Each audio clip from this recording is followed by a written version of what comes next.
How to develop situational awareness. Do you always say the wrong things at the wrong time? You feel like you got a foot in your mouth perpetually? Let me show you why you do that and how to fix it. Because I've walked around with my foot in my mouth lots. And I've got a pretty good grasp on situational awareness, but the first thing you have to do in order to fix it is be mindful and conscious of the room you're entering into. Move with compassion. What that does is it sets you up to meet this space with a new, fresh set of eyes. Often we'll walk into a room, we are not necessarily present, we are not necessarily conscious of what's going on, nor meeting that room with compassion.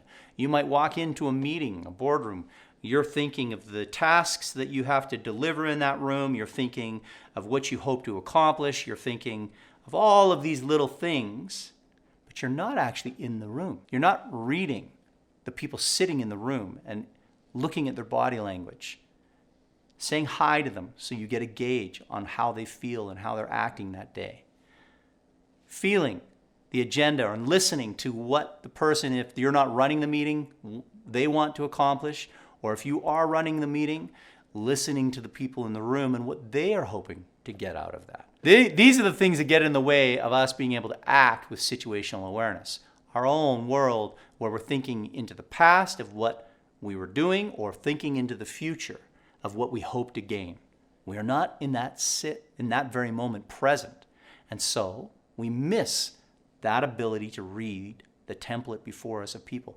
And you know what that is? What's interesting is we are literally built to be able to read a room. Humans have what they call mirror neurons in them. And it's a capacity for us. That's why when you watch something on TV that is emotionally compelling, maybe you'll cry in a commercial or in a drama, or maybe you'll watch sports and you see that guy snap his leg and the pain of it in your leg is felt. That is your mirror neuron engaging with that person and igniting your support for them, telling you this is how it feels, this is where they're at. We are built to sustain and support each other, to read each other. We break those connections when we feel threatened so that people can't read us. So, what does this mean for you when you are walking into a room and trying to understand the situation? What does it mean in your own life? And what does it mean to the people around you? Well, if you can walk into a room conscious that you are there, mindfully engaged, present in that moment, it gives you a chance to sense the space. Engage your mirror neurons to allow yourself to see the distress on that person or to see the laughter over there and get a real sense of the vibe that you're in, and this will guide you in how to interface with the people in that room. It's a powerful thing.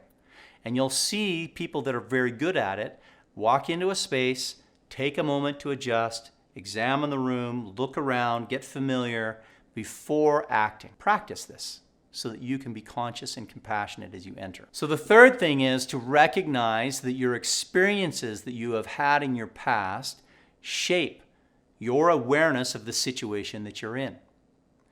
This can be very impactful. If you have had a trauma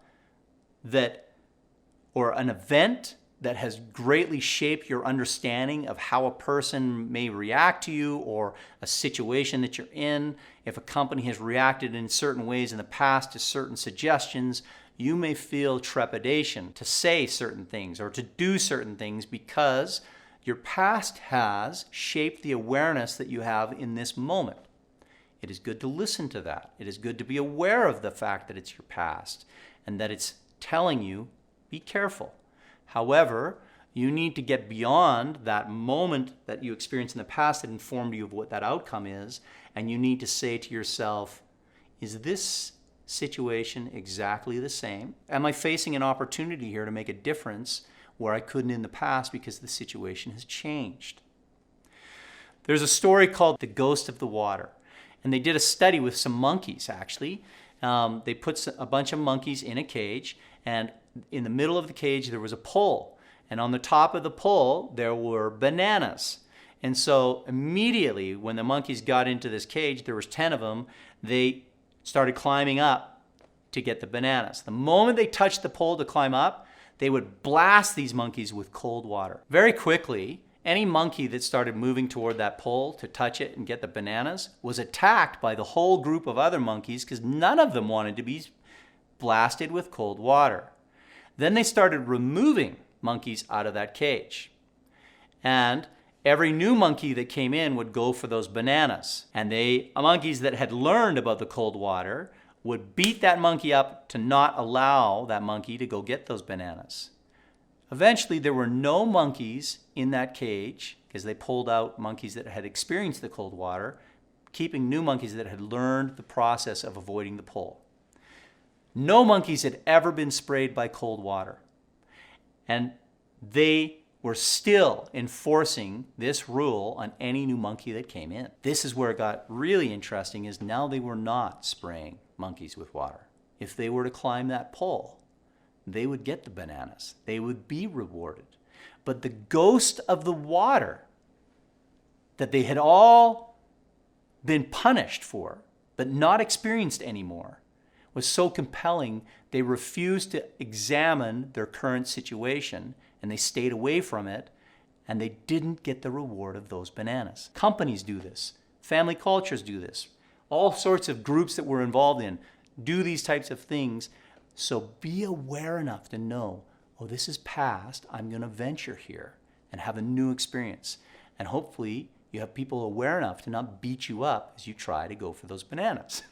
That's what experience does to us. So with effort, awareness, and mindfulness, we can rewire our brains to respond to these situations that we move into where we are feeling our past carried with us. The awareness that, yes, I carry with me a foil from my past that is affecting how I see the future, changes your ability to be curious and maybe ignite and trigger in a situation. Somebody may use a word that you truly hate. I know moist is a word that some people just freak out about. I love that word. What's wrong with moist? It's an expression that defines something specific. But some people will be like, oh, moist. And they don't even hear what you're saying. They don't even know that you're talking about the moisture in the air. It's very dense here. And I feel like, makes my thick head of hair go all curly. Right? These are the things that we ignore, and we don't hear the message because we're reacting to a specific word. Maybe you are right now as I'm saying this and not hearing what I'm saying. So with awareness, you can face that and be curious and actually absorb and not be triggered by a past event. See it for what it is, act in a better way, rewire your brain so you're not so reactive, and you deliver stuff that creates new behaviors. You're able to break down the specters or the ghosts of the past and test things that will allow you to advance the situation that you're in. Hope this helps you. Try staying present, try doing these things, and you will build yourself in strength and ability each time you walk through iterations of this. Offer yourself compassion when you fail, because you will, and you will get better, I promise. This is a fun thing to do. It will make you powerful in everywhere that you move, in social circles, business, and just out there for fun. I'm James. Thanks for watching this video.